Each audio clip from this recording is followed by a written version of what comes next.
ya porque hay harto que ver igual, ¿ya? Entonces, bueno, buenas tardes a todos, como siempre a todas, por conectarse. Y como les comentaba, lo que vamos a hacer ahora en diciembre es retroalimentar más que los temas, bueno, igual, pero sobre todo los tipos de textos que se han trabajado durante el año, ¿ya? Y ver más, más, por ejemplo, algunos ejercicios PTU de cada tipo de texto, ¿ya? La idea es que ahora, de aquí a fines de diciembre, podamos ver principalmente, o sea, pasemos y ejercitemos todos los tipos de textos, cosa de que el próximo año, ya cuando ya estén en cuarto medio, se le haga mucho más fácil y les vaya mucho mejor, obviamente, en la prueba, en la PTU, la prueba que esté en ese momento, y que todos puedan entrar a la universidad, porque esa es la idea, porque yo creo que todos quieren estudiar una carrera, me imagino, todos quieren ingresar a la universidad o alguna institución superior, entonces la idea es prepararse desde ya, ¿ya? Entonces, a eso nos vamos a dedicar ahora, ¿ya? A preparar PTU, ¿ya?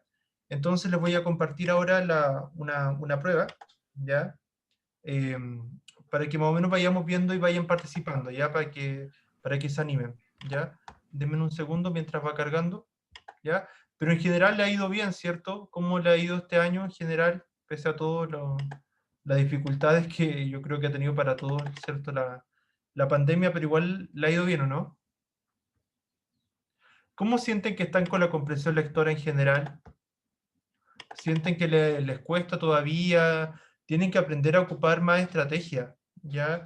Eso vamos a empezar a ejercitar igual, alguna estrategia de comprensión lectora que es importante desarrollarla, ¿ya? Pero ¿cómo sienten ustedes que están con eso? ¿Cómo están con comprensión lectora en general? ¿Hay algún tipo de texto que les cueste más? Por ejemplo, los textos literarios, los textos expositivos, los textos argumentativos. ¿Qué textos se les hace más difíciles? ¿Se han puesto a pensar en eso, no? ¿Qué textos les complica? Chicos, chicas, ¿o no? ¿O no saben qué texto les cuesta? Bueno, y ahí vamos a ir detectando en todo caso cuáles textos les van complicando. ¿Ya? Vamos a partir, les voy a proyectar ahora la pantalla, ya vamos a partir hoy día con algunos poemas, pero después vamos a ver algunos textos argumentativos, ¿ya? Vamos a ver cómo están con eso, ¿ya? Aprovecho de saludar a todos y a todas los que van llegando, ¿ya?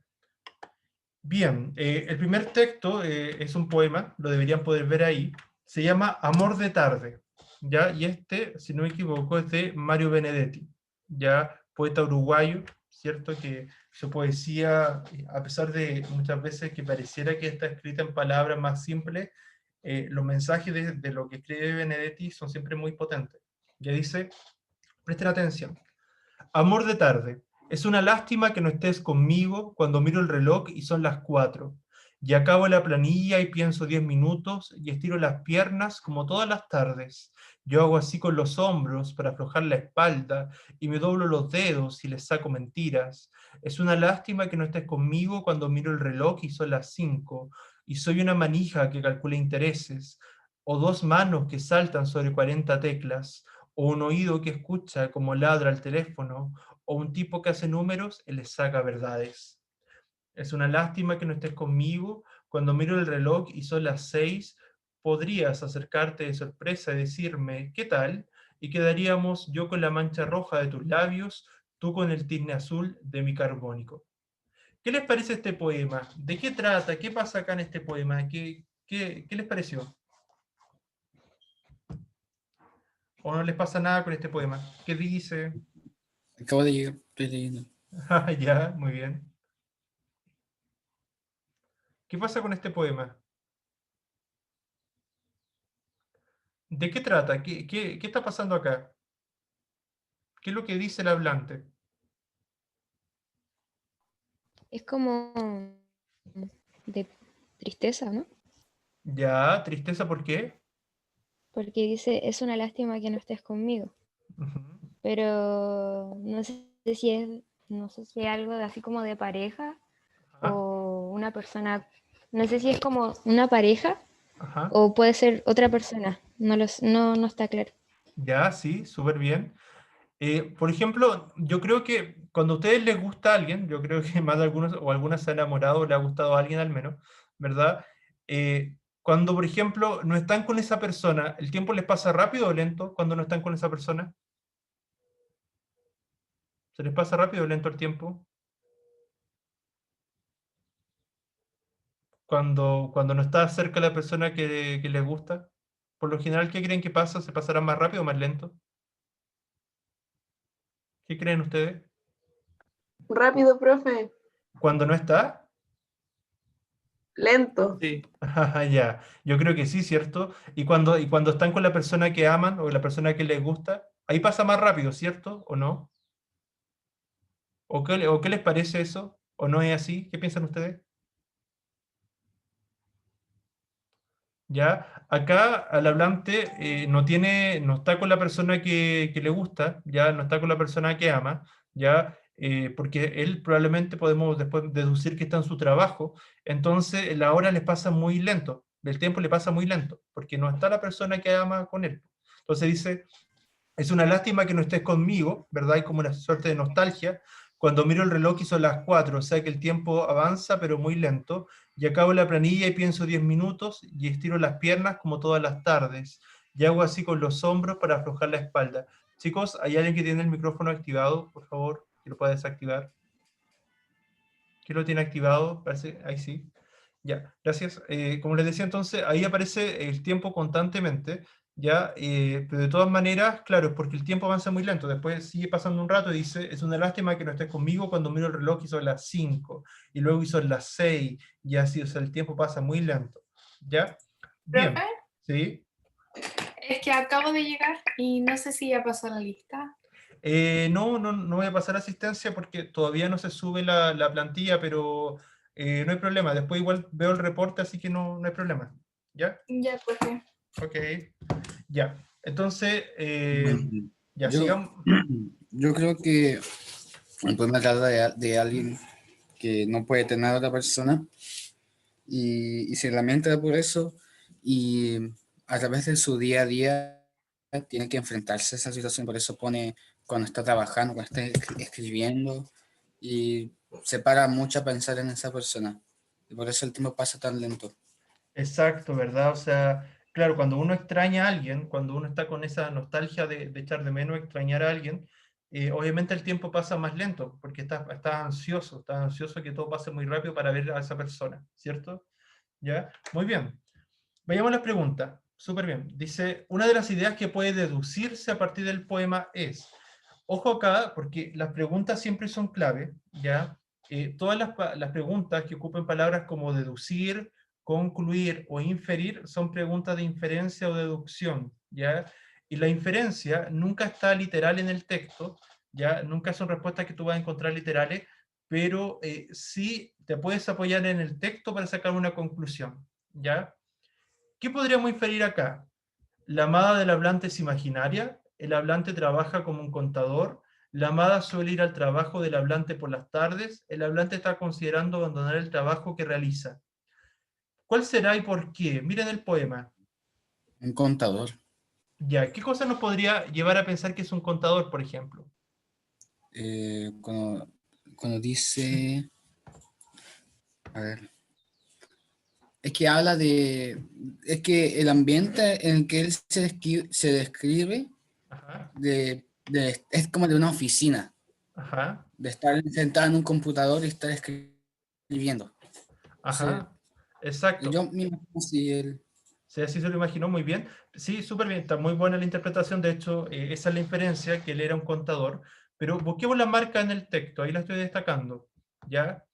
Miren, cuando él dice, por ejemplo, lo siguiente, saltan sobre cuando dice, y soy una manija que calcula intereses, ¿verdad? Ser una manija que calcula intereses, ya tiene que ver con contar, o dos manos que saltan sobre 40 teclas, o un oído que escucha como ladra el teléfono, o un tipo que hace números y les saca verdades. O sea, como decía el compañero, ¿cierto? Toda esta atmósfera de que nos podríamos pensar que es un contador, ¿cierto? Es una lástima que no estés conmigo cuando miro el reloj, etcétera, etcétera. Ya, pero justamente esta parte, estos 4 versos que les marqué, nos permite deducir, ¿verdad? O concluir que era un contador. Y después además que habla de este lápiz azul de carbónico, ¿verdad? Con el cual trabaja, ¿ya? Así que sí, esa era la correcta, ¿verdad? El hablante trabaja como un contador, ¿ya? Después dice, ¿qué características presenta el ánimo del hablante lírico del poema anterior? Presenta nostalgia por su amada, aburrimiento por un trabajo rutinario, resignación por el paso lento del tiempo. Solo uno, solo dos, uno, dos, uno, tres, uno, dos y tres. ¿Cuál Yo será? creo que todas, o sea, la 1, 2 y 3. Ya. ¿Ya? ¿Los compañeros qué piensan? 1 y 3. La 1 y de 3. Ya. ¿Alguien más? ¿Quién da más? ¿Quién da más? ¿Quién da menos? ¿No? ¿Seguros? Ya. Vayamos viendo. Nostalgia por su amada. Sí, cierto, porque dijimos que él extrañaba, ¿verdad? Él echaba de menos a la persona porque dice, es una lástima que no estés conmigo. ¿Ya? Y lo repite varias veces, o sea, lo repite como una especie de anáfora al principio de cada estrofa. ¿Ya? Es una lástima que no estés conmigo, es una lástima que no estés conmigo, es una lástima que no estés conmigo. O sea, hay una nostalgia, sí. Sí, eso se evidencia. Y entonces, todos tenían la 1 salvo la B es la única que podemos descartar. Aburrimiento por un trabajo rutinario. ¿Qué nos podría hacer pensar del aburrimiento? Por ejemplo, cuando mira el reloj y mira la hora, acaba la planilla, piensa 10 minutos, ya, o sea, esto de las planillas, por ejemplo, esto de contar, de ser contador, sí es un trabajo rutinario, ¿ya? Y estiro las piernas como todas las tardes. Ahí hay una marca textual de trabajo rutinario o de acciones rutinarias, que todos los días o todas las tardes en este caso hace lo mismo. Y entonces sí, efectivamente hay una rutina. Entonces ya tenemos la 1 y la 2, ¿ya? Entonces solamente podría ser la C o la E, ¿ya? Y resignación por el paso lento del tiempo. Sí pasa lento el tiempo, sí, porque avanza como una estrofa, alude como a las 4, después a las 5, después a las 6, pero la palabra resignación, esa no sería lo correcto, ¿ya? Porque, ¿cómo entienden ustedes una persona resignada? ¿Qué entienden ustedes por la palabra resignación? Alguien que ya no lucha en contra de algo, sino que ya no necesariamente lo acepta, pero es como Como que ya se perdió, rinde. sí, como ya perdió, por así decirlo, la voluntad o la fuerza de ir en contra de esa cosa. Exacto. ¿Y él perdió la fuerza de voluntad? ¿Él perdió la esperanza de ver a su amada?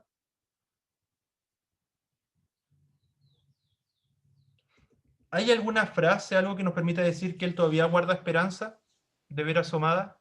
Eh, Siente lástima, pero ahí dice, podrías acercarte de sorpresa, o sea, él todavía aún tiene cierta esperanza. Exacto, ¿verdad? O sea, él espera que la amada lo venga a ver o tiene ilusiones todavía, porque una persona que estuviese resignada no tendría ninguna ilusión de esperar que te vinieran a ver o que apareciera la persona que tú amas. Ya entonces él no estaba resignado, ya entonces era solo 1 y 2, por lo tanto la correcta en este caso era la C, ¿ya? Bueno, ahí está la justificación igual, dice en esta pregunta debes comprender el temple anímico, o sea, cada vez que nos preguntan por el estado de ánimo, en el fondo nos dicen el temple de ánimo, ¿ya? Que posee el hablante a partir del reconocimiento de la información explícita, o sea, lo que estaba literal, que debe ser analizada para este fin. De esta manera, los elementos textuales que aparecen nos indican que el hablante siente nostalgia por su ser amado en el horario de trabajo, lo que se expresa en el verso es una lástima que no estés conmigo cuando, que se repite al inicio de cada estrofa, ¿cierto? Lo que habíamos dicho. Además, en la estrofa final, esto se acentúa con la recreación del hablante de un encuentro posible. O sea, claro, pero a la vez también daba como esta idea de ilusión, ¿verdad? Eso finalmente. Y después dice, vemos como en cada estrofa se hace una alusión constante al mirar la hora que va pasando lentamente, acción que realiza una persona aburrida de estar en una actividad que le parece monótona o rutinaria. ¿Ya? En el fondo, pero la justificación que yo les di. Ya, ahora vamos a ver otro poema que es Coplas a la muerte de su padre, de Jorge Manrique. ¿Ya? Una copla es como una especie de poema fúnebre. ¿Ya?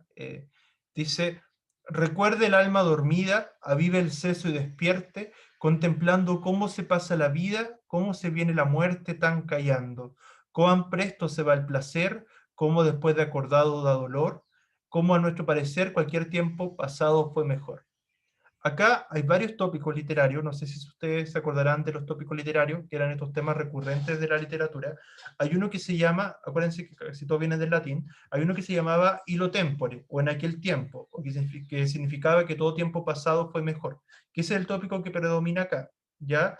Y además también hay una suerte de carpe diem, de alguna manera, entre comillas, ya porque dice, ¿cómo se pasa la vida, cómo se viene la muerte tan callando? ¿Cuán presto se va el placer, cómo después de acordado da dolor, perdón? O sea, si bien no hay un carpe diem propiamente tal, pero igual está esta invitación a aprovechar la vida de alguna manera, ¿ya? Bien, vayamos a las preguntas. Dice, en los versos recuerde el alma dormida, aviva el seso y despierte. ¿A qué se refiere la expresión alma dormida? ¿A los sujetos que duermen todo el día? ¿A los individuos flojos que no trabajan? ¿A los espíritus dormidos de las personas? ¿A las personas que no aprovechan la vida? ¿Cuál será? ¿Y por qué? Los espíritus dormidos de las personas, ¿Ya? ¿Están todos de acuerdo? o también puede ser las personas que no aprovechan la vida, pero eso es ¿Ya? como más como una acusación, es más como un tipo de, eh, la acusa de no ser productivo. No pienso que sea esa la intención. ¿Ya? ¿Y los demás qué piensan?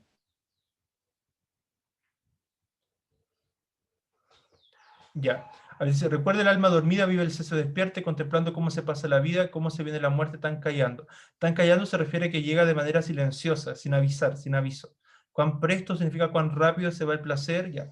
En el fondo, en este caso la respuesta correcta era la D, las personas que no aprovechan la vida, ya. Porque no es solamente porque dice el alma dormida. Recuerda el alma dormida, en el fondo el alma dormida no está hablando solamente del espíritu, ya, sino está hablando de las personas en sí mismas que están ahí como, o sea, que son aquellas que la vida se les pasa por delante, son aquellas que no hacen nada por su vida, ¿ya? Entonces, que no están aprovechándola. Entonces, eso en el fondo es, ya el alma dormida no es que no está hablando del espíritu en realidad, por mucho que pareciera, sino lo que está hablando es de las personas que no se atreven a vivir o que no aprovechan su vida, ¿ya? En ese sentido era, ¿ya? Después dice, quien habla del poema le advierte a esa alma dormida que la vida es breve y hay que aprovechar los momentos, ¿viste? Esta parte como más de carpe diem. Entonces sabemos también que la acción de dormir refiere a un estado de máximo reposo, ¿ya? Por lo tanto se puede decir que el alma dormida refiere a las personas pasivas o inactivas que no aprovechan la vida, ¿ya? ¿De qué trata el poema? ¿Cuál es el tema del poema? La brevedad de la vida, el deterioro del mundo, el momento de la muerte, la pereza de las personas. Contestando Eh, bien la anterior, ¿sí? ¿Cuál era? la, Cierto, la brevedad de la vida, ¿verdad? Que la vida es muy corta, se pasa todo muy rápido, por eso hay que aprovecharla, ¿ya? Y claro, por la advertencia que decían cómo pasa la vida, cómo se viene la muerte, o sea, la vida pasa tan rápido que no te das ni cuenta y la muerte ya va llegando, o sea, suena como trágico, pero es porque es una copla, ¿ya? Después dice, ¿qué idea se transmite en la totalidad del poema? Todo tiempo pasado fue mejor y hay que resignarse, hay que disfrutar la vida antes de que se ponga peor, la vida es breve y debemos aprovecharla, o da tristeza acordarse de los buenos momentos.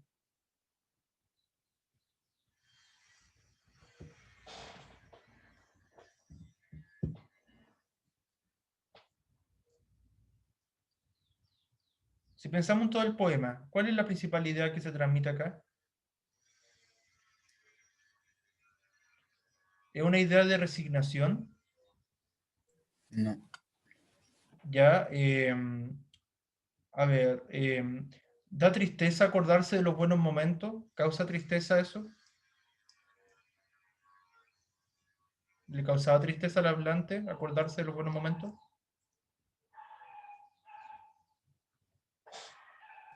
no. O Ya, sea, sentía que era mejor que el ahora. ajá.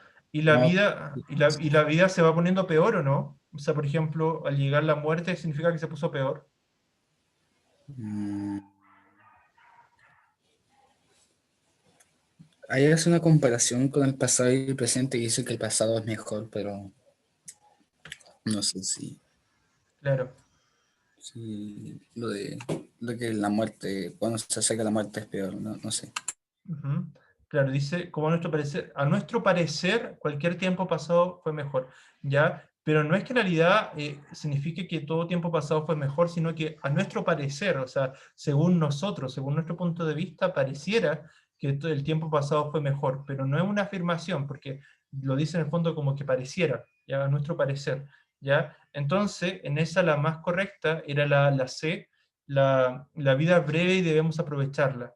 ¿Ya? Porque por lo mismo que decíamos delante, cómo pasa la vida, cómo se viene la muerte, o sea, que la vida pasa muy rápido, ¿ya? Entonces, por eso hay que aprovecharla, ¿ya? Bien, y en los versos, como a nuestro parecer, cualquier tiempo pasado fue mejor, ¿cuál es el sentimiento que hay allí? ¿Ira, alegría, angustia o nostalgia? Nostalgia. Nostalgia, ¿cierto? Por un tiempo que posiblemente fue mejor, ¿ya? En los versos quien habla en el poema se lamenta por los momentos pasados, que son mejores que los presentes, pero que no volverán, ¿ya? Esa es la idea. La emoción que se expresa es la nostalgia, la cual se define como un sentimiento de tristeza ante el recuerdo de un bien perdido o que ya es parte del pasado. En este caso, ¿cierto? Esos momentos, ¿ya? Bien, acá hay otro poema, este de Sor Juana Inés de la Cruz. Acá hay una intertextualidad. Ustedes recordarán que el concepto de intertextualidad es la relación de un texto con otro, ¿ya? O de algún elemento de la cultura, por ejemplo, ¿ya? Este texto, este poema se llama La sentencia del justo. Ya dice, firma Pilatos la que juzga ajena sentencia y es la suya. ¿Quién fue Pilatos? Poncio Pilato. ¿Quién fue Poncio Pilato? ¿Qué hizo? Crucificó a Jesús. Crucificó a Jesús, ¿cierto? A Jesucristo. ¿Y qué pasó? ¿Se acuerdan? ¿Han visto estas películas que dan en Semana Santa, no? Yo creo que sí, porque siempre las dan, donde aparece, claro, antes de la crucifixión de Jesucristo. ¿Qué pasaba? ¿Se acuerdan de ese momento, no? Donde aparece Pilato ahí. ¿Alguna se acuerda? Mientras se van acordando, voy a aprovechar de buscar algo. ¿Alguna se acuerda, no?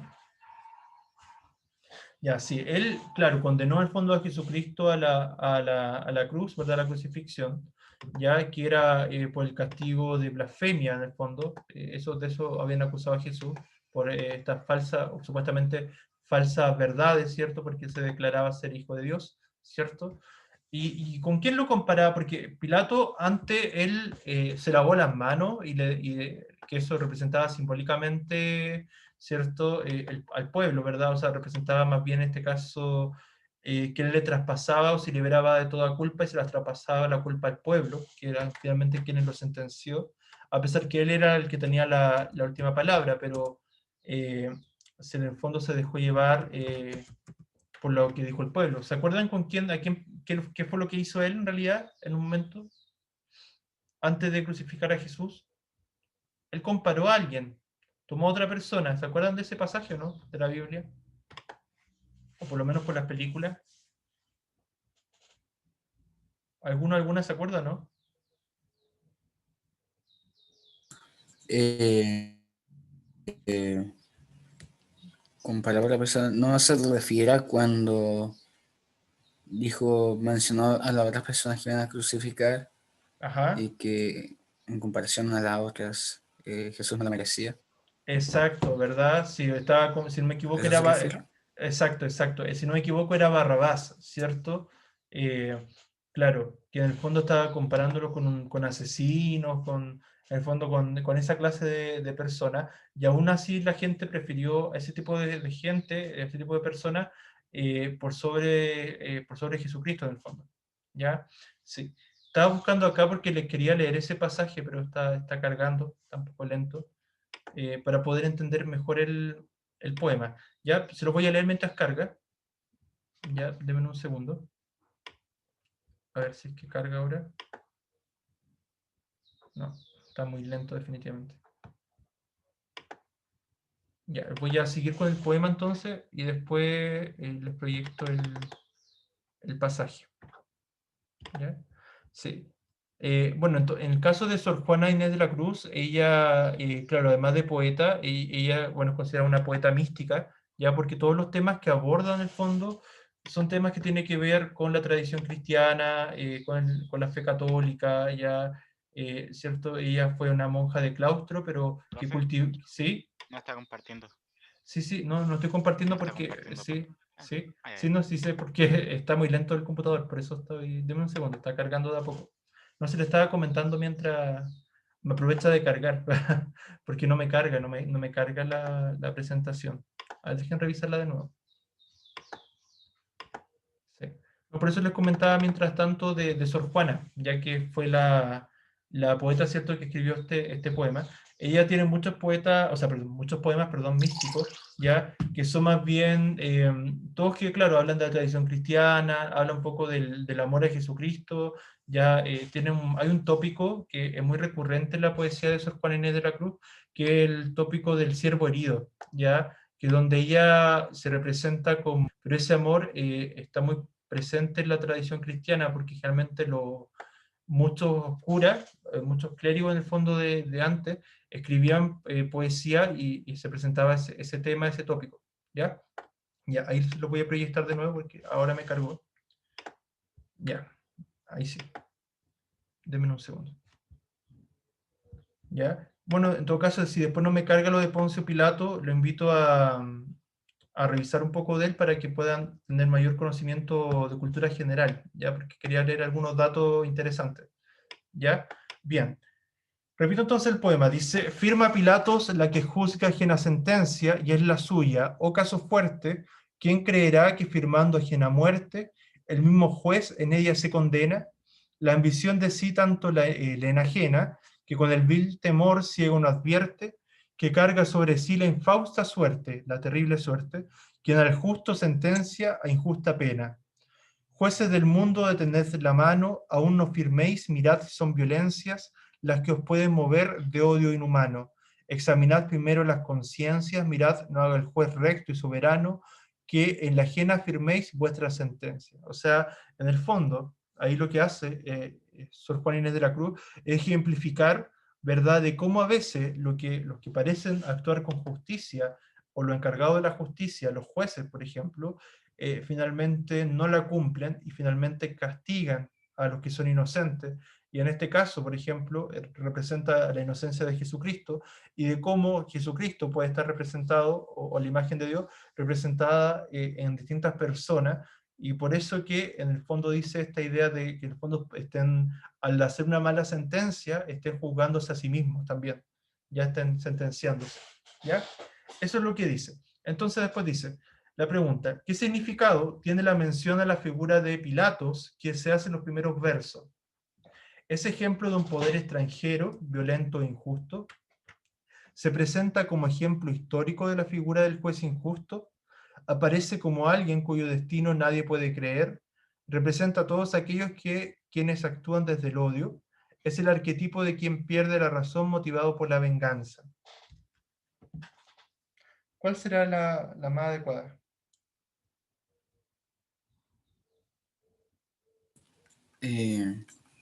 La B.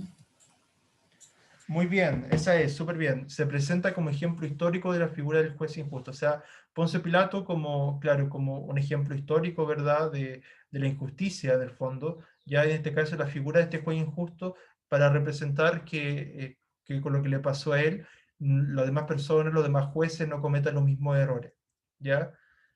Entonces, claro, porque un elemento por un lado de la cultura general, ¿cierto?, que juzgó a Jesús, ¿cierto?, y lo condenó finalmente, como ustedes decían, a la muerte en la cruz. ¿Ya? Bien, eso respecto a poesía. Ahora vamos a leer un fragmento sobre el ensayo. Ustedes escribieron ensayo y también leyeron ensayo, por lo tanto saben de qué tratan los ensayos, ¿ya? Así que este texto debería hacérsele más o menos fácil, ¿ya? Porque habla un poco, explica un texto positivo que habla sobre el ensayo. Dice, un ensayo es un escrito en prosa que expone con hondura, con profundidad, madurez y sensibilidad una interpretación personal sobre cualquier tema, ¿cierto? Ustedes cuando escribieron su ensayo podían plantear distintos temas, ¿cierto? Y la idea era como aproximarse o plantear una posible respuesta ante algún problema, ¿cierto? Ya sea filosófico, científico, histórico, literario, bueno, ahora hay muchos más temas, ¿ya? Su principal objetivo es persuadir o convencer al receptor de una determinada tesis u opinión. O sea, ¿se acuerdan que quizá, no sé si a algunos les cuesta, pero acuérdense que todo texto argumentativo, como era el ensayo, tiene una tesis, por lo tanto, esta idea que es debatible, ¿verdad? Que uno suele encontrar en los primeros párrafos, en el primer párrafo, y finalmente uno ocupa estrategia, ¿verdad? Para lograr su propósito, que es persuadir, que era apelar a la parte emotiva, o convencer, que era apelar a la razón, ¿ya? Muchas veces se le ha definido como un género a medio camino entre la literatura y la filosofía. O sea, en su inicio, el ensayo surge, si no me equivoco, por René Descartes, ya a finales del siglo XVII-XVIII, ya él, claro, como una especie de aproximación y desarrollo de su pensamiento, ¿verdad?, a través de su escritura, ¿ya? Y después va tomando ciertos rasgos de la literatura. En el ensayo adquiere centralidad la exposición de pensamientos y el parecer del autor, y para esto todos los recursos son válidos, siempre y cuando exista una buena argumentación, o sea, el desarrollo de los argumentos es súper importante. El autor puede divagar en diferentes subtemas, ¿verdad? Como parte del desarrollo de su planteamiento inicial, tiene mucho de crítica y de didáctica, y por lo tanto su lenguaje se hermana al trabajo de los planteamientos de tesis científica. O sea, como hay mucha investigación, hay mucho de crítica, ¿cierto? Se relaciona un poco con los trabajos científicos, ¿ya? Siendo conceptual y expositivo. Pero la expresión de los sentimientos y reflexiones del autor sin duda se vincula con la poesía. O sea, igual a veces se expresan sentimientos y reflexiones, sobre todo reflexiones, ya que tiene mayor relación, ¿cierto?, con la poesía.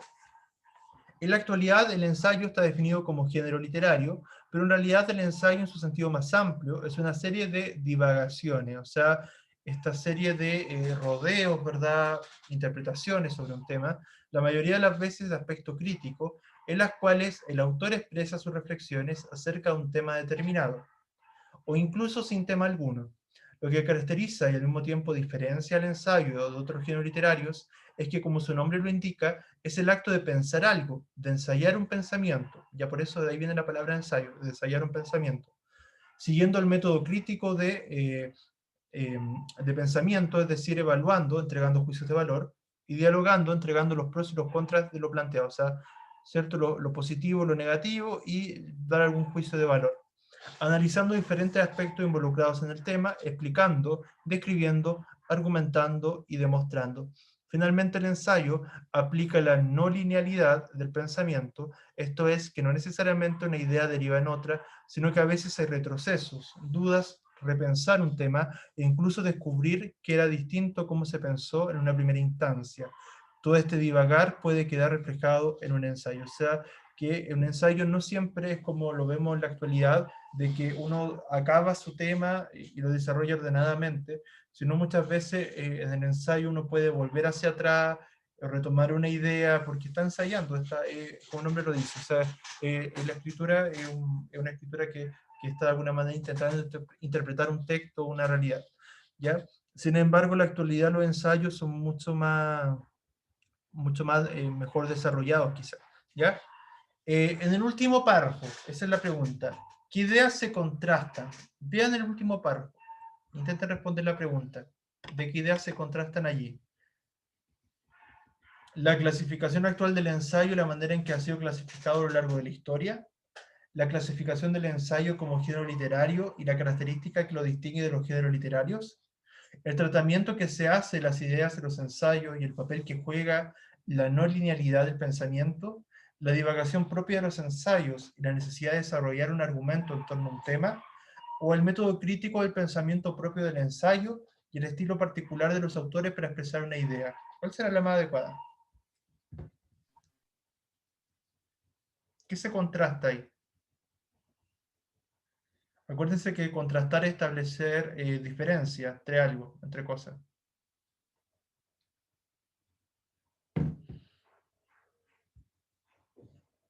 En el párrafo 3.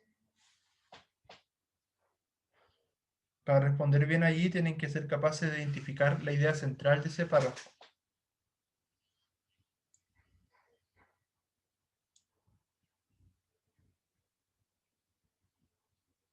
¿Cuál creen que puede ser? Yo pienso que podría ser la, la B o la D, pero creo que a lo mejor es más la D. Ya, muy bien. ¿Y los compañeros qué piensan con la compañera, los compañeros? ¿Están de acuerdo? ¿Por cuál votan? Si fuera una votación, ¿por cuál vota?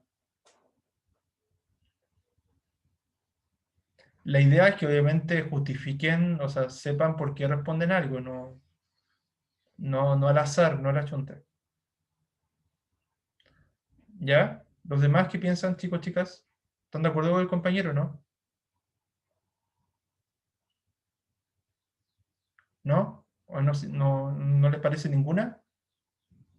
¿No hay alguna que los convenza más? ¿No?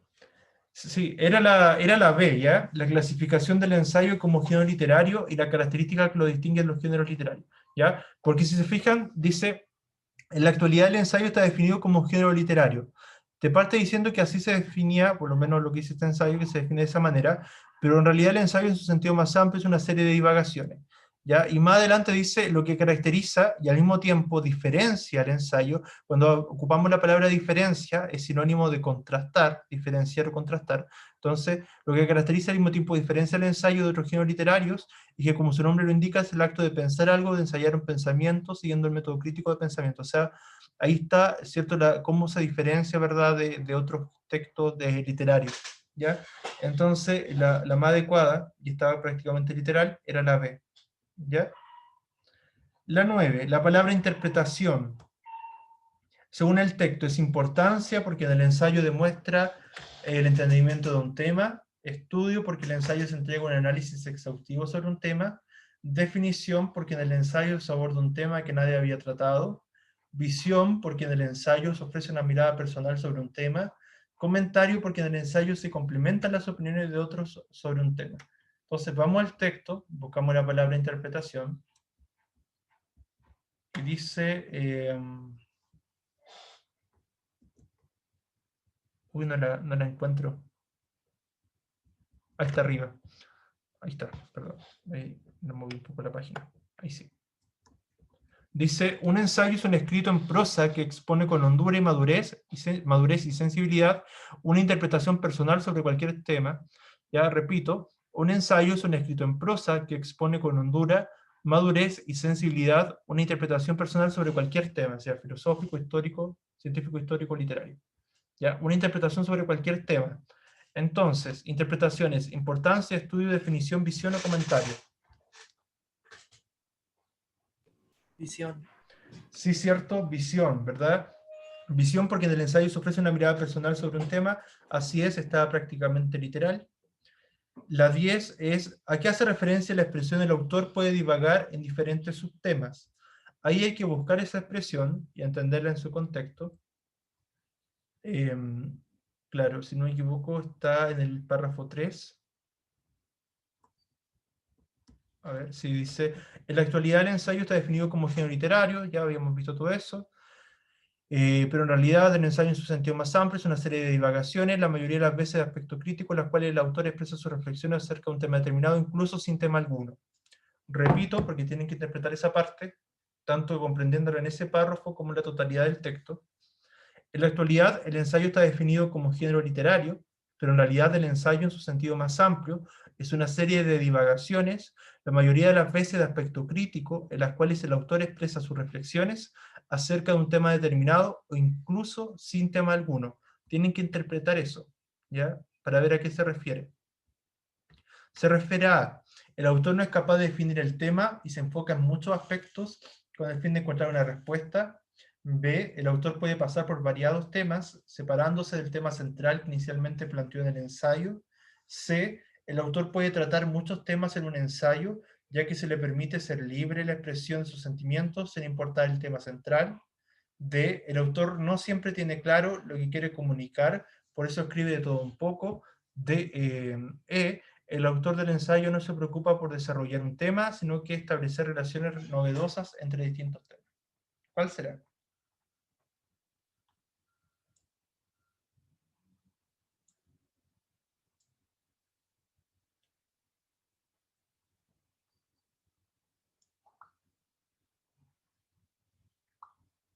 ¿Cuál será, chicos, chicas? ¿Cuál puede ser? ¿Cuál creen que es?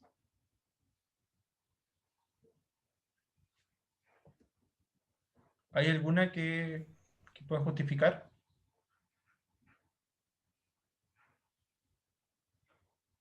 Acuérdense que en la PT1, la E, ya.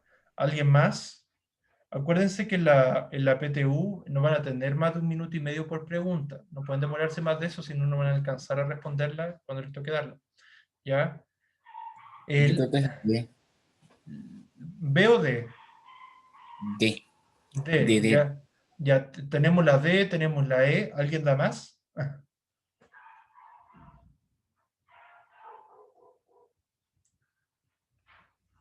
Era la C, ¿ya? Ah, no, perdón, acá, no, esta es, no, la B, perdón, aquí es la B, ¿ya? El autor puede pasar por variados temas, separándose del tema central que inicialmente planteó en el ensayo. Fíjense de nuevo acá en el texto. Fíjense acá. Dice, a ver, en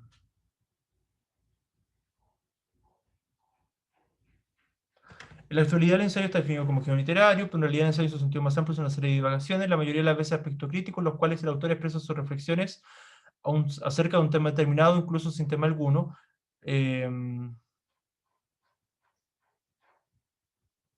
Sí, y también lo dice, en una parte habla de la... A ver, déjenme mirar, a ver acá. Ah, ya, y en esta parte de acá, miren, fíjense acá también. En esta parte se me había ido, que también servía. Dice, el autor puede divagar en diferentes subtemas como parte del desarrollo de su planteamiento inicial. ¿Ya? Esa parte era central. Perdón, ahí me había fijado que se dice, el autor puede divagar en diferentes subtemas como parte del desarrollo de su planteamiento inicial. Esto mismo que está escrito acá, está escrito de otra forma, pero apunta a lo mismo en la respuesta. ¿Ya? El autor puede divagar en diferentes subtemas como parte del desarrollo de su planteamiento inicial. ¿Ya? Y la B dice, el autor puede pasar por varios temas o subtemas, que equivalente a lo que decía arriba, separándose el tema central que inicialmente planteó en su ensayo. Es lo mismo que salía allí, ¿ya? Entonces era la B, ¿ya? Después nos preguntan por la palabra parecer, ¿ya? La palabra parecer está en el segundo párrafo, dice, en el ensayo adquiere centralidad la exposición de pensamientos y el parecer del autor. Y para esto todos los recursos son válidos. Repito, en el ensayo adquiere centralidad la exposición de pensamientos y el parecer del autor. ¿Ya? Y el parecer del autor. ¿Ya? Teniendo presente eso, ya la 11 es, parecer es creencia, postura, voto, fallo, conclusión. Hay que leer la justificación igual.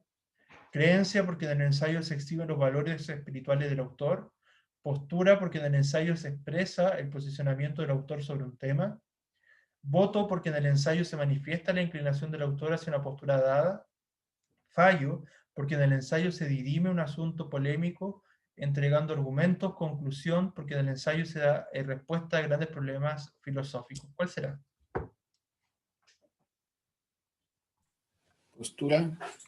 Bien, esa es, ¿cierto? Postura. Postura porque en el ensayo se expresa el posicionamiento del autor sobre el tema. Muy bien. Después dice, ¿qué significa que en el ensayo el autor puede expresar sus reflexiones sin tema alguno? ¿Ya? Aquí volvemos arriba. Cuando dice...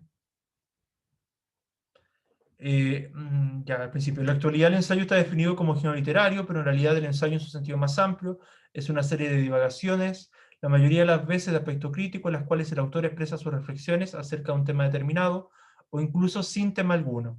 Entonces, repito, en las cuales el autor expresa sus reflexiones acerca de un tema determinado, o incluso sin tema alguno.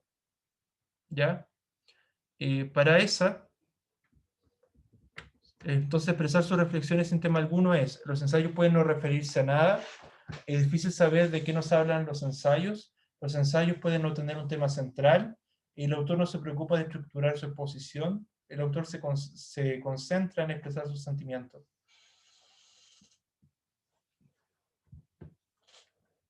La C. Sí. Exacto, la C, ¿cierto? Muy bien, los ensayos pueden no tener un tema central, ¿verdad?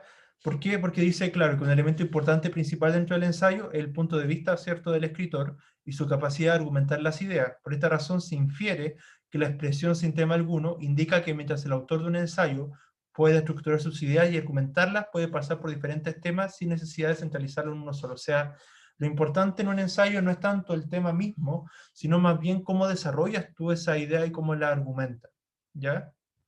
Bien, ya, este texto lo vamos a dejar para la próxima clase, el que viene, porque es más extenso, ¿ya? Los voy a proyectar otro. Vamos a finalizar con este poema de acá, que dice, acá ya está respondido, pero quiero que me ayuden a justificarlo. Dice, los caminos de la tarde se hacen uno con la noche, por él he de ir a ti, amor que tanto te escondes, por él he de ir a ti como la luz de los montes, como la brisa del mar, como el olor de las flores, ¿cierto?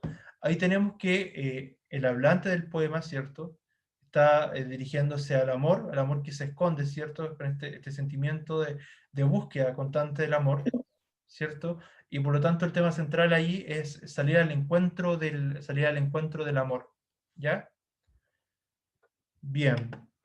Lo otro, por ejemplo, acá hay otro texto interesante que dice, ¿qué redoble de infancias me detiene aquella casa donde tú jugabas, con la dulce escopeta de madera, sin saber que los niños se hacen grandes, sin saber que las madres lloran siempre, sin saber que el color de las banderas es solo un corazón desencajado? ¿Ya? La pregunta era, este es de Luis Pozo Garza, el soldadito. En los versos anteriores, el hablante lírico hace un recuento de su vida a partir de la cercanía de la muerte, describe la infancia con la alegría de quien la recuerda, describe el dolor de una madre por el abandono de un hijo, o evoca la inocencia, la inocente infancia desde la perspectiva de la madurez. Acá, con esas marcas del texto, sin saber que los niños se hacen grandes, ya, o sea, que en el fondo no nos damos cuenta cuando somos niños que el tiempo va avanzando y que nos vamos haciendo más grandes, y sin saber que la madre lloran siempre, o sea, con darnos cuenta de que cuando somos niños pareciera que todos son felices, ¿ya? Y resulta que después, cuando ahora se mira desde la madurez, cambia un poco la cosa. Entonces, esa era la interpretación para eso, ¿ya? Voy a buscar otro más y con ese cerramos. A ver, dejen ver acá. No, esto no. Es muy técnico. Dejen buscar acá.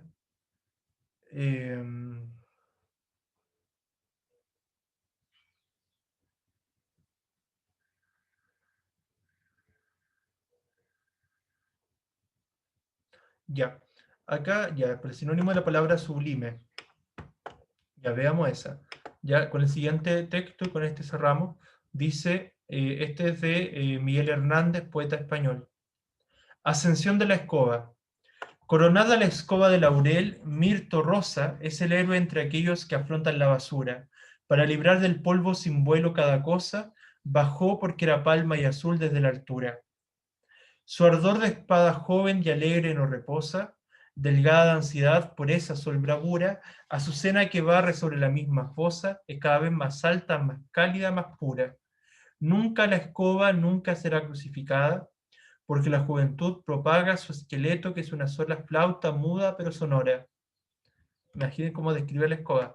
Es una sola lengua sublime y acordada, y ante su aliento raudo se ausenta el polvo quieto, y haciendo una palmera columna hacia la aurora. ¿Ya? Muy poética la descripción, ¿cierto? Para una escoba, pero dice, en una sola lengua sublime. Esa palabra sublime, acá, ¿qué significa? Gloriosa, precipitada, rauda o sagrada. Gloriosa. En una sola lengua sublime y acordada, y ante su aliento raudo se ausenta el polvo. ¿Ya? ¿Están todos de acuerdo?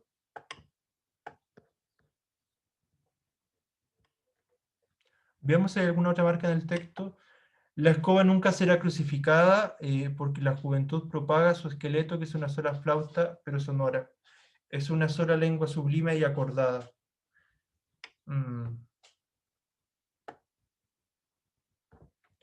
Es que por las connotaciones de que más arriba mencionó la palabra crucificada, me da la sensación que igual puede ser sagrado, ¿ya? Porque lo sublime igual se asocia a lo sagrado.